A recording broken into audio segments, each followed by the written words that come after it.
In episode 67 of Renegade Immortal, near the end, Wang Lin receives an invitation from the demon giant tribe's Chi-Hu to meet at a gathering place. However, as soon as he emerges from a magical formation, Hong Dai, who has long-standing enmity with him, suddenly strikes, her killing intent apparent. Facing this crisis, Wang Lin quickly commands the Thunder Frog, Wandering Souls, and Forbidden Banner to counterattack with all his might. However, Hong Dai's level far exceeds his own, and in the fierce battle, the Thunder Frog is severely injured, and the Wandering Souls suffer some losses as well, putting them in increasingly dire straits. Despite this, Wang Lin does not retreat. Instead, he uses the Forbidden Banner to leverage the advantage of time and place, launching a powerful thunderous attack. This strike is unstoppable and strong enough to cause a mid-stage Apotheosis cultivator to demise. Seeing this, Hong Dai has no choice but to deploy her life treasure to forcefully block it. The power of her treasure is immense, and with a single strike, she completely neutralizes Wang Lin's offensive, while causing space around them to crack and ripple, creating an overwhelming sense of pressure, as though the very heavens and earth tremble. Yet Wang Lin does not stop. He again strikes at Hong Dai's Dao heart with sharp words, trying to disrupt her mental state. The verbal attack and the pressure from the battle intertwine, causing Hong Dai to become extremely enraged, but she gradually stabilizes due to her powerful cultivation.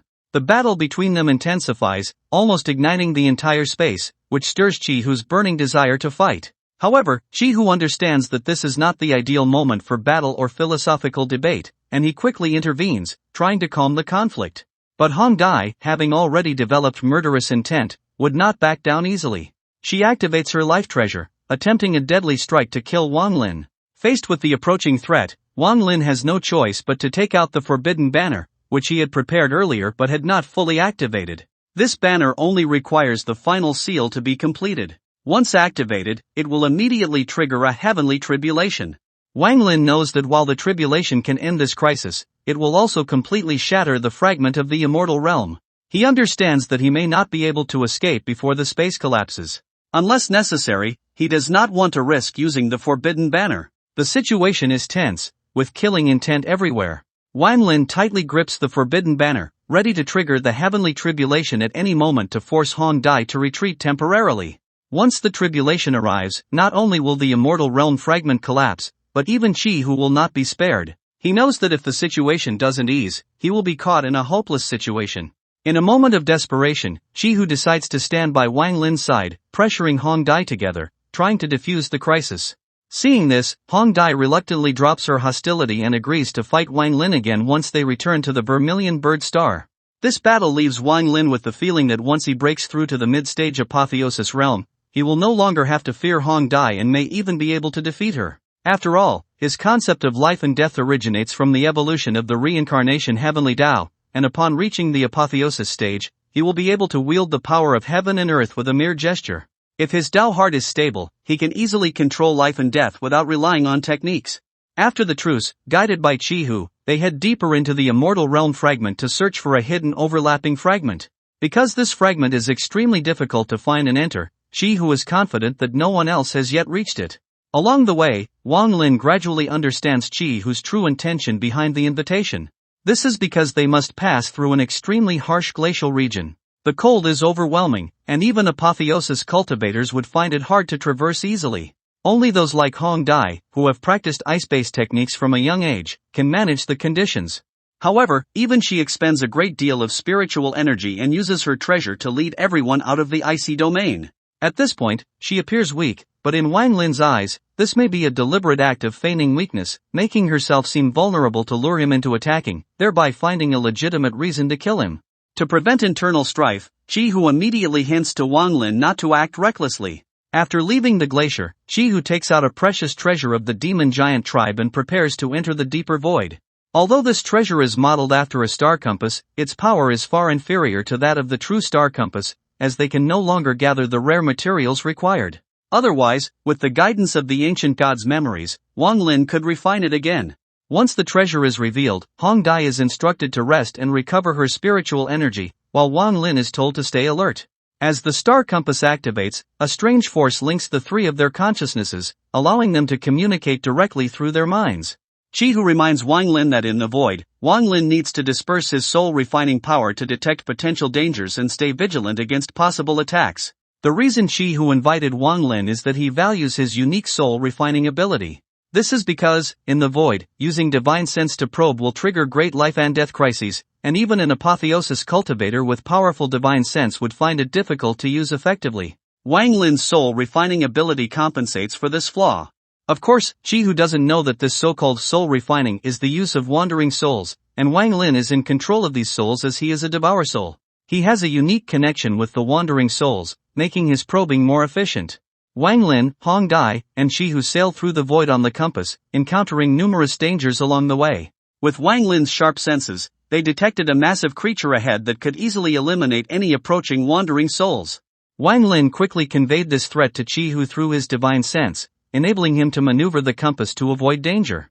However, despite their efforts to evade, they were unable to fully avoid the attack, causing severe damage to the compass and injuring all three. As the crisis deepened, Wang Lin decisively pointed the way forward. However, the team, hastily formed, was full of ulterior motives, and they lacked full trust in one another. With the help of his ancient god memory, Wang Lin realized that the danger before them exceeded their ability to handle it and made the decision to act alone, distancing himself from the danger. His calm judgment and deep knowledge stunned Chi Hu, who regretted not heeding Wang Lin's advice earlier, which had nearly cost him his life. Fortunately, they managed to escape the perilous situation, and Chi Hu's respect for Wang Lin's abilities grew, never again doubting his leadership. During the journey, Wang Lin, using his ancient god memory, identified an important material for artifact forging and took it decisively. This material was one of the key ingredients for making the star compass, laying the foundation for his future forging plans. Meanwhile, Chi Hu's compass was still a fake, and after prolonged use, its damage worsened to the point where it could no longer support flight. The trio had no choice but to fly on their own, eventually reaching the first layer of the celestial fragment. Reaching this celestial fragment was dangerous, with very few having succeeded, yet a man named Zhou had been following them from a distance. Wang Lin, having accumulated a strong sense of danger from years of killing, always felt someone behind him. More specifically, none of the three noticed a stranger trailing them. The presence of someone in such a treacherous place made Wang Lin feel that this place must conceal a deadly threat. In fact, Zhou goal was the same as theirs. He had once found a beautiful female corpse in another celestial fragment and became completely infatuated with her, treating her as a partner. To preserve the corpse's state, he had used a large amount of celestial energy to maintain it. Thus, he too was after the celestial energy. Zhou's cultivation was evidently higher, as he had walked out of the ice field without using any magical treasures and easily passed through the void, demonstrating his formidable power. Following clues left by his ancestors, Chi Hu led the group into the second layer of space. However, upon arrival, they found no treasures like the jade coffin or celestial sword described in the jade slip. Instead, they found a pond, which, while matching the environment described, left them disappointed. They hadn't anticipated that the coffin had already been used by Zhou to preserve the corpse, and the celestial energy was nearly depleted. As a result, Wang Lin and his companions found nothing in the second layer of this celestial fragment. Just as they were about to head to the third layer, Zhou finally appeared, and his powerful aura instantly injured Chi Hu and Hong Dai. Wang Lin, the only one remaining alert, was slightly affected but unharmed. Clearly, Zhou's appearance was to prevent them from reaching the third layer. As the situation grew tense, an elderly man suddenly appeared. He was from a sect that specialized in collecting corpses. His arrival broke the silence, and while he seemed interested in the third layer, it was clear that he was there for the female corpse. Seeing a powerful infant transformation stage cultivator intervene, Zhou quickly went to the third layer to collect celestial energy, with the others following suit. While everyone focused on gathering celestial energy, the elderly man followed Zhou closely, his intentions obvious. The love unreciprocated often breeds a terrifying obsession, and Zhou's fixation on the female corpse only deepened over time. How could he easily part with her? Thus, a battle was inevitable. Both Zhou and the old man had reached the infant transformation stage, and the battle's power far exceeded what the celestial fragment could withstand. Though the collapse of a single fragment would not threaten an infant transformation cultivator, the 6 overlapping layers of space meant that the collapse of one layer could trigger a chain reaction strong enough to destroy an infant transformation cultivator. Therefore, the old man proposed controlling the apotheosis cultivators to fight. The old man chose to control Hong Dai, while Zhou selected Chi Hu. As being controlled always brings the risk of death, Hong Dai refused to be manipulated, especially since she didn't want to see Wang Lin escape unharmed. She demanded that the old man kill Wang Lin in exchange for her cooperation. Seeing this, Wang Lin immediately took out the forbidden flag, making the old man wary. The forbidden flag could trigger a celestial tribulation, and once it arrived, no one present could escape. With this threat, the old man refrained from attacking and allowed Wang Lin to watch the battle from a distance. As for the outcome of the battle and the fate of Qi Hu and Hong Dai, I will reveal it in the next spoiler. Stay tuned! Well, that's all for this video. Thanks for watching this video.